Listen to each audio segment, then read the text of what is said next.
David, you guys haven't had to go from a 7-game series into another one on this kind of turnaround since the bubble, really. Can you kind of just take us through what the process and the approach is kind of turning around from that Game 7 prep-wise versus trying to make sure everyone's kind of in the right physical and mental space? I mean, don't remind me of the bubble, please. You know what? I don't think the physical part you can control because it's happening so fast. The mental part, you know, I kind of felt like what I saw today from the guys looked like they're ready to go. They moved on. We talked about it after the game. I thought, you know, you had to enjoy that game that night, that Saturday night. Then Sunday kind of refocus, take a look at what we can do better against this team through the 4 games we played this season. So we know this is a new challenge. This is the best team in the West over the course of the regular season. So it's quick. It's easier to move on when you know the challenge is coming. Like you don't have time to worry about the schedule and all that stuff. So we're ready to go. David, Mark just spent a lot of time talking about how familiar the two teams are, playing preseason games, 4 regular season games. So how do you kind of look at those games and parse what is meaningful against what is not? Yeah, I thought the last 2 games here were very meaningful. And I thought the way that they attacked those games, the way we did, mattered. There was an intensity to those games that felt like a playoff series. It really did. The tactics from going to one game to the next, the way we reacted to them. And obviously, there's a lot of challenges here, you know, and I think the refreshing thing, it's going to sound weird, playing the best team in the league, is that it's a new team. It's almost like you can refocus and kind of enjoy basketball again for a second. When you play the same team 7 times, it is a grind, and you stop talking about play calls. You just talk about, you know, concepts and getting through the game and trying to win a game. So, yeah, we know what this is. They know us very well. Obviously, they're better than they were last year. They added pieces, and that showed up in the regular season. It's one of the deepest teams in the league, one of the best offensive and defensive teams in the league. So, yeah, I agree with him. Like, we know each other well. We know what this is. Excited to get going.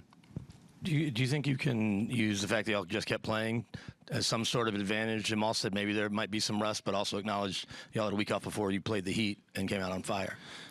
Yeah, I think the advantage is rest. I mean, I always do. That's part of the NBA. But I do think that the emotion of winning the game we just won and how well we played the first 3.5 quarters was, you know, something to build on as you move into the next series. So, yeah, I mean, I hope there's rest for them. I mean, that'd be great. But I expect them to come out full speed, knowing that we've been playing, they haven't been, and that's a major advantage.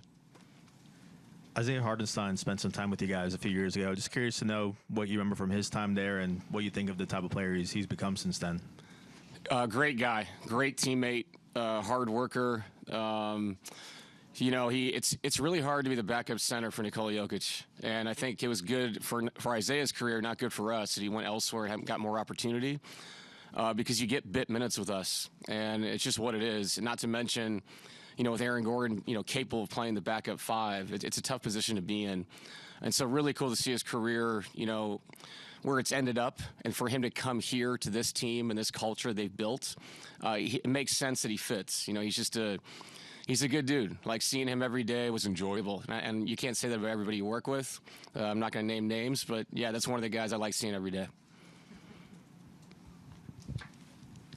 Just wondering if you know Mark Daigneault at all, just from coaching circles or, you know, time spent in the NBA and over the years?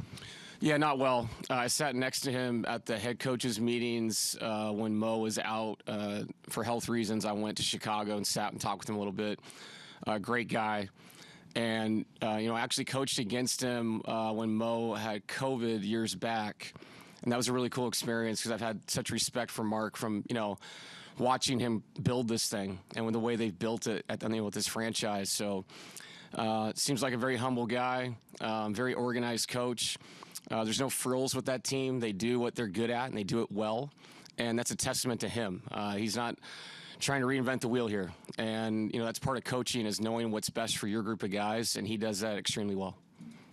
DA, because of their depth, do you anticipate having to use your bench a little more maybe than you did in the first series just to keep up with their bodies? You know what? I don't know. I think you have to feel that out as the game goes on. We definitely had a lot of guys prepared, do the walkthrough, talk about if you're in the game, this is the coverages. Because you're right. With this quick turnaround, if we have to use more bodies, to stay in the game, we'll do that. But I do think the interesting thing is if we can stay in the game and we can dictate our pace now we want to play, I think it changes their rotation as well. The closer these games are, the less people you're going to play. So obviously that's been their advantage. The Memphis series, those games got away from Memphis, obviously. We can't let that happen. We have to be sturdy from the beginning, and hopefully that, takes away a little bit of the liberty of just playing, 10, 11 guys in a playoff game.